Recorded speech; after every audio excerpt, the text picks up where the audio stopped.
Maganda sinabi ni Cayetano dito. O, sino ang mastermind? O, yun daw dapat ang tinutukoy na ngayon. O, pakinggan natin. Isa si Senate Minority Leader Alan Peter Cayetano sa tila naiinip sa flood control investigation. Git niya, dapat mapanagot ang utak ng korupsyon.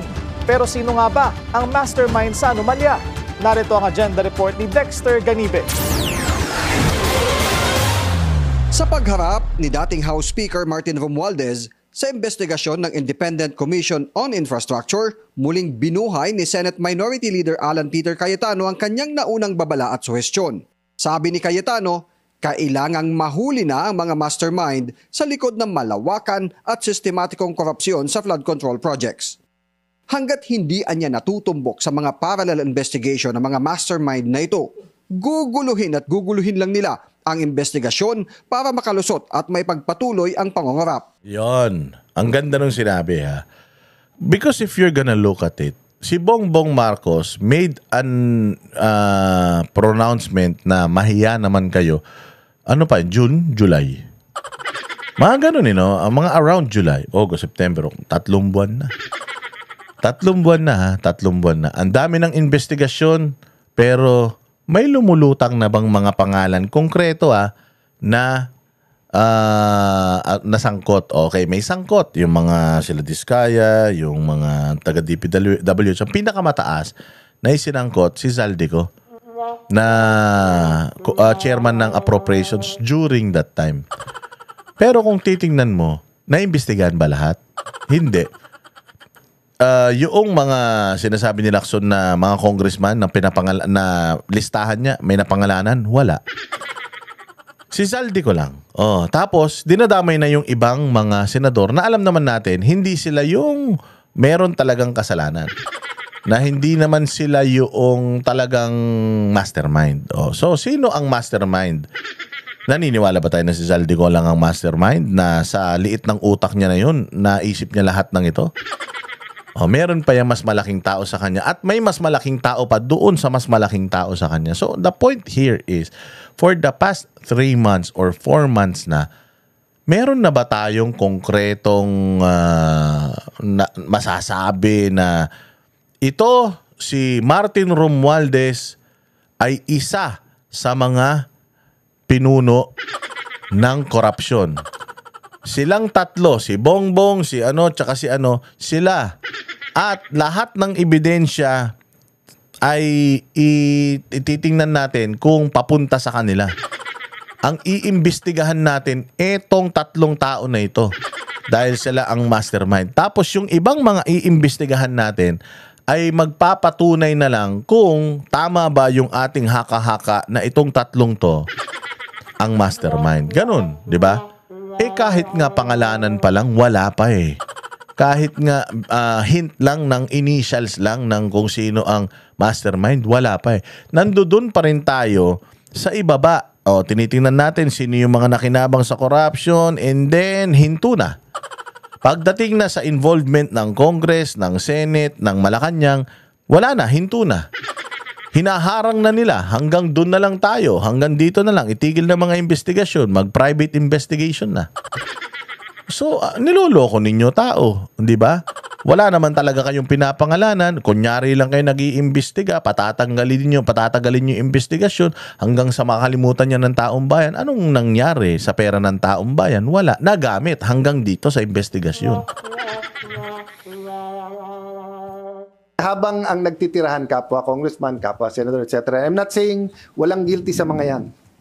Pero habang hindi na-expose yung mastermind, yan ang play niyan. Guluhin mo na lang sila ng guluhin. Sambit pa ni Cayetano, dahil ang utak sa flood control scandal ay kumita na ng bilyon-bilyong piso, kaya nilang guluhin ang mga ongoing investigation. Yan yung sinasabi ko sa mga kwento ko before, na kung magnanakaw ka, hindi ka magnanakaw ng maliit. Why? Siyempre pag nagnakaw ka, may posibilidad mahuli ka. Kung ang ninakaw mo ang konti lang, diba dito magnakaw ka ng mangga, kulong ka. Manakaw ka ng corned beef sa tindahan, kulong ka. O tingnan mo, pag nagnakaw ng bilyon-bilyon, nakukulong. Hindi. Bakit? Kasi yung bilyon-bilyon na kinuha mo, let's say kumuha ka nagnakaw ka 1 bilyon, yung 500 million lang ang may uuwi mo, baka 100 million lang Yung 900 million, gagamitin mo na yan para hindi ka makulong sa pamamagitan ng guluhin investigasyon, bayaran yung mga resource person na manggugulo, bayaran yung mga mag-iimbestiga, bayaran yung mga huwes, bayaran yung abogado ng kabila. Para hindi ka makulong. Hanggang sa mamatay ka, hindi ka makukulong. So, the money na ninakaw mo, part of it talaga mapupunta sa pagdepensa sa'yo. Pagkuha mo ng magagaling na abogado, di ba? Sunugin yung mga ebidensya, yung mga ganyan. Pero, tingnan mo, pag nagnakaw ka ng mangga, kulong. Pag nagnakaw ka ng corned beef, kulong ka kagad. Pero pag nagnakaw ka ng malaki, hindi. So tama, accurate tong sinasabi ni Cayetano na the reason why they are getting billions and billions and billions. Why? Si Janet Lim Napoles 10 billion lang kinuha nakulong pa siya. So kailangan lagpasan mo, hindi lang 10 billion, 1 trilyon. Para hindi ka makulong katulad ni Napoles, di ba? Ilang buwan na rin anya matapos ang SONA ni PBBM na nag-expose sa iskandalo. Wala pa rin daw kompleto at malinaw na listahan ng lahat ng flood control project sa buong bansa. At tanging mga maliliit na individual pa lang niya ang tinitira ngayon. Dribble o yoyo lang ang kailangan gawin ng mastermind. Tama, dribble, press the ball, 'di ba? Pag malapit na matapos yung oras, lamang ka, anong ginagawa ng player? Dribble, pasa. Dribble, pasa, hanggang maubos yung oras. Ganun lang ang ginagawa ng gobyerno ngayon. Dinidribble tayo ng dinidribble. Pero pag nakahanap sila ng ibang diversion, wala na, makakalimutan na tong flood control. Katulad niyan, si Erwin Tulfo, gusto nang ibahin yung usapan. Farm to market road na daw yung imbestigahan niya. Patangina ka. Hindi mo pa nga nasolusyonan tong flood control project. Magbubukas ka na naman ng bagong investigasyon, ulul ka. Talaga kayong alam. So, dyan napupunta. Yung pera ng taong bayan, dyan napunta. Sa pagprotekta doon sa mga totoong mastermind. Yung mga totoong mastermind, papitiks-petiks lang, patulog-tulog yan. May mga nagtatrabaho sa kanila, yung gumagawa ng mga propaganda, troll farm and all. Lahat yan, yung pera natin, sabi ko nga sa inyo, yan si Romualdez, di ba? Sabi nila, nagbabayad daw yan ng mga vlogger. Kita mo yung mga vlogger na hindi naman nagpupolitika, siya ang pinagtatanggol, binabanatan si Inday Sara. Part ng corruption nung flood control na yan na kinita nila, at saka sa farm to market road, sa DepEd, yung mga corruption sa gobyerno, part niyan napupunta dyan sa mga hayop ng mga vlogger na yan. Yung mga binabayaran nila buwan-buwan para ipagtanggol sila, para banatan yung mga Duterte. Kaya nga ito si Boss Toyo Sabi ko nga sa inyo, dapat hindi nyo na tinatangkilik yung Judas na yan Dahil isa yan sa mga recruiter ng mga vlogger, recruiter yan ng mga vlogger na babayaran ng administrasyon para banatan yung mga kalaban nila sa politika. Dito, mag-grow yung frustrations ng people. And then by the end of next year, kanya-kanya ng propaganda that the hope is the candidate in 2028. Kaya suhestyon niya sa Senate Blue Ribbon Committee, maging sa DPWH at sa ICI, unahing kumpletuhin ang listahan ng lahat ng mga bagong flood control projects mula 2024 at 2025.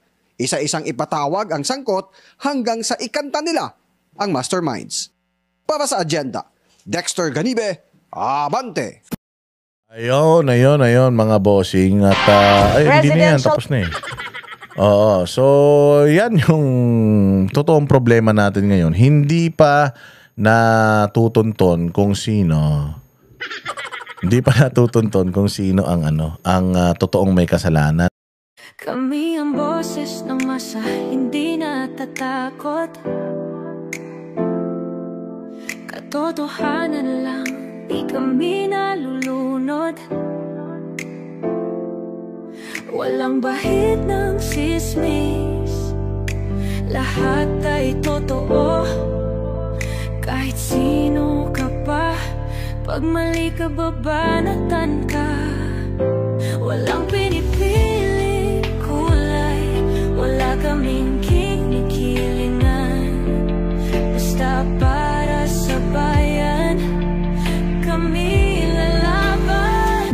Pagtama palakpakan, pag mali banatan. Di matitinag, di matatakot, para sa bayan tuloy ang sigaw. Sa harap ng kamera, walang halong takot.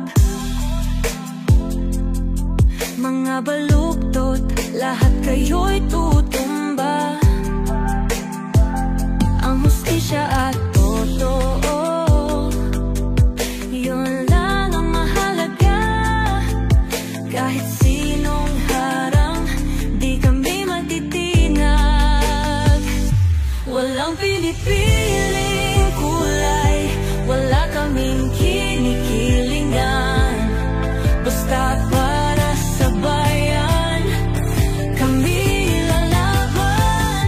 Pag tama palakpakan, pag mali banatan. Di matitinag, di matatakot, para sa bayan tuloy ang sigaw. Kung nasa tama ka, ikaw ay aming kasama. Pero pag mali ka, handa ka na bang mabasag? Banateros kami, walang inuunan, dahil bayan muna bago ang sarili.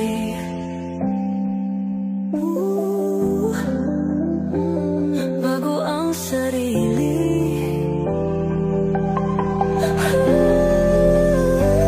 Pag tama palakpakan, pag mali banatan.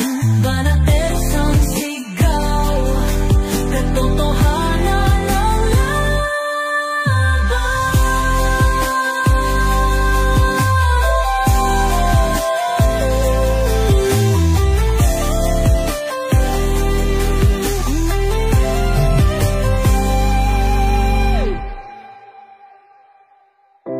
Sa harap